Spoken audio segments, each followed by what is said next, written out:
ಇನ್ನು ಪದವಿ ಪೂರ್ವ ಕಾಲೇಜುಗಳಲ್ಲಿ ಮೊಬೈಲ್ ಬಳಕೆಗೆ ಬ್ರೇಕ್ ಹಾಕಲಾಗಿದೆ. ಪ್ರಶ್ನೆ ಪತ್ರಿಕೆ ಸೋರಿಕೆಯನ್ನ ಗಂಭೀರವಾಗಿ ಇಲಾಖೆ ಪರಿಗಣಿಸಿದೆ.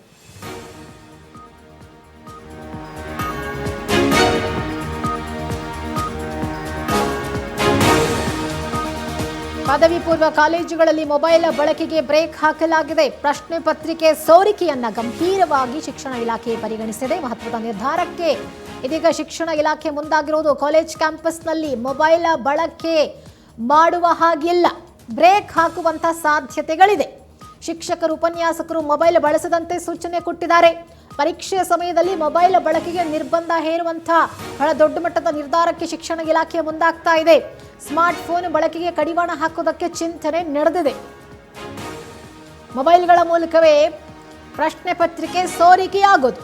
ಹೀಗಾಗಿ ಇದನ್ನ ನಾವು ತಡೆಗಟ್ಟಬೇಕು ಅಂತಂದ್ರೆ ಎಕ್ಸಾಮ್ ಟೈಮ್ನಲ್ಲಿ ಯಾರು ವಿದ್ಯಾರ್ಥಿಗಳಾದರೂ ಸರಿ, ಶಿಕ್ಷಕರಾದರೂ ಸರಿ, ಯಾರು ಕೂಡ ಮೊಬೈಲ್ ಬಳಸಂಗಿಲ್ಲ. ಪ್ರಶ್ನೆ ಪತ್ರಿಕೆ ಬಂದಂಥ ಸಂದರ್ಭಗಳಲ್ಲಿ PUC ಕಾಲೇಜುಗಳಲ್ಲಿ ಮೊಬೈಲ್ ಬಳಕೆಗೆ ಬ್ರೇಕ್ ಹಾಕಲಾಗ್ತಾ ಇರೋದು, ಹಾಕಬೇಕು ಅನ್ನುವಂಥ ಚಿಂತನೆಯಲ್ಲಿರೋದು ಸದ್ಯಕ್ಕೆ ಶಿಕ್ಷಣ ಇಲಾಖೆ. ಬಟ್ ಇದು ಯಾವ ರೀತಿ ಇಂಪ್ಲಿಮೆಂಟ್ ಆಗುತ್ತೆ ಅನ್ನೋದನ್ನ ಕಾದು ನೋಡಬೇಕು.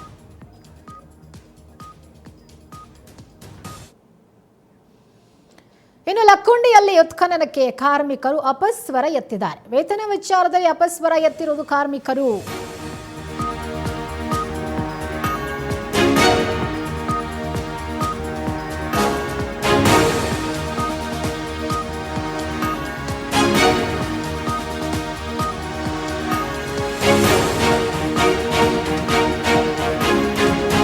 ಲಕ್ಕುಂಡಿಯಲ್ಲಿ ಉತ್ಖನನಕ್ಕೆ ಕಾರ್ಮಿಕರು ಅಪಸ್ವರ ಎತ್ತಿದ್ದಾರೆ. ಕಾರಣ ಅವರಿಗೆ ದಿನಕ್ಕೆ 374 ರೂಪಾಯಿ ಕೂಲಿ ಕೊಡ್ತಾ ಇದೆ ಸರ್ಕಾರ.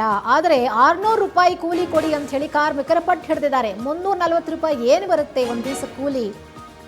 ಹೆಚ್ಚು ಕೆಲಸಕ್ಕೆ ಕಡಿಮೆ ಕೂಲಿ ಕೊಡ್ತಿದ್ದಾರೆ ಅಂತ ಹೇಳಿ ಆಕ್ರೋಶ ವ್ಯಕ್ತಪಡಿಸಿದ್ದಾರೆ. ಪಾಪ ಇಡೀ ದಿನ ಬಿಸಿಲಿನಲ್ಲಿ ಕೂತ್ಕೊಂಡು ಅವರು ಭೂಮಿಯನ್ನು ಅಗಿಬೇಕು ಅಂತಂದ್ರೆ ಅದೇನು ತಮಾಷೆ ಅಲ್ಲ. ಹೆಚ್ಚು ಶ್ರಮ ಹಾಕಬೇಕಾಗಿ ಬರುತ್ತೆ, ಅದು ಬಿಸಿಲಲ್ಲಿ. ಅಂಥ ಕಾರ್ಮಿಕರಿಗೆ ನೀವು ಕೊಡೋದು ಬರೀ 350 ರೂಪಾಯಿ ಅಂತಂದರೆ ಏನರ್ಥ?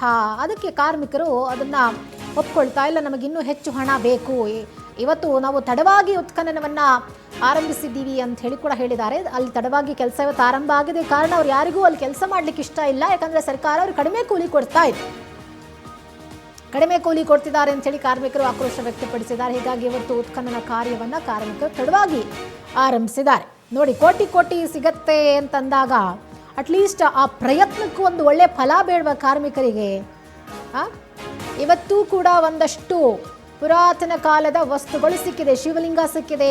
ಆ ಶಿವಲಿಂಗ ಸಿಗುವಕ್ಕಿಂತ ಮುಂಚೆಯಲ್ಲಿ ನಾಗರಹಾವು ಪತ್ತೆಯಾಯಿತು. ಸೊ ನಿಧಿ ಇರೋ ಕಡೆ ಎಲ್ಲ ಹಾವುಗಳ ಪತ್ತೆ ಆಗುತ್ತೆ ಅನ್ನೋದು ಗ್ರಾಮಸ್ಥರ ಮಾತಾಗಿತ್ತು. ಅದು ನಿಜ ಆಯಿತು.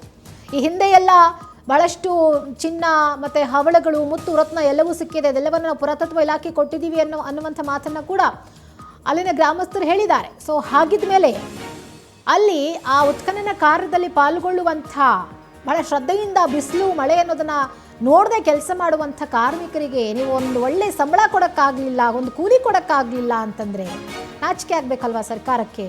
ಅಲ್ಲಿರೋ ನಿಧಿ ಮಾತ್ರ ಬೇಕು ಸರ್ಕಾರಕ್ಕೆ, ಆದರೆ ಅದನ್ನು ತೆಗೆದುಕೊಡೋ ಕಾರ್ಮಿಕರಿಗೆ ಒಳ್ಳೆ ಸಂಬಳ ಕೊಡೋಕ್ಕಾಗಲ್ಲ.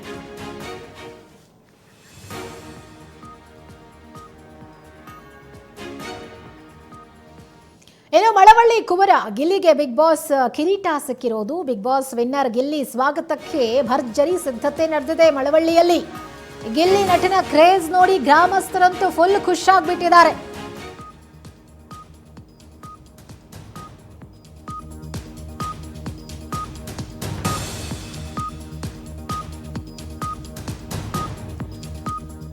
ಬಿಗ್ ಬಾಸ್ ವಿನ್ನರ್ ಗಿಲ್ಲಿ ಸ್ವಾಗತಕ್ಕೆ ಮಳವಳ್ಳಿಯಲ್ಲಿ ಭರ್ಜರಿ ಸಿದ್ಧತೆಯಾಗಿದೆ. ಗಿಲ್ಲಿ ನಟನ ಕ್ರೇಜ್ ನೋಡಿ ಗ್ರಾಮಸ್ಥರಂತೂ full ಖುಷಿಯಾಗ್ಬಿಟ್ಟಿದ್ದಾರೆ.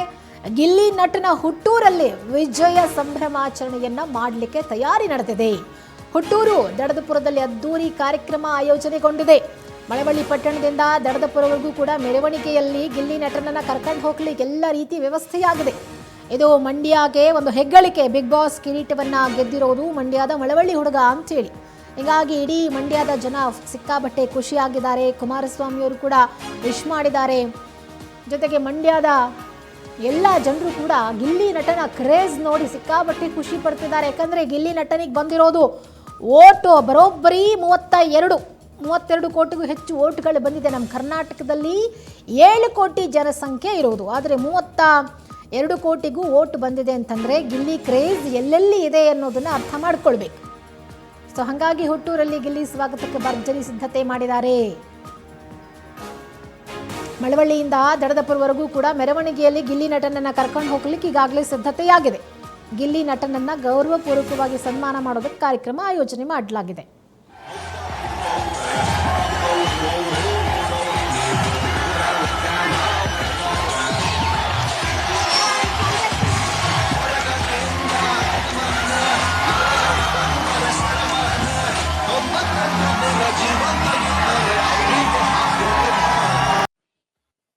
The well-deserving winner of Bigg Boss Season 12 is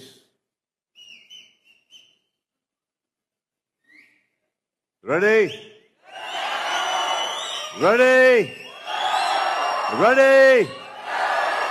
Bigg Boss Season 12 winner is Gilly!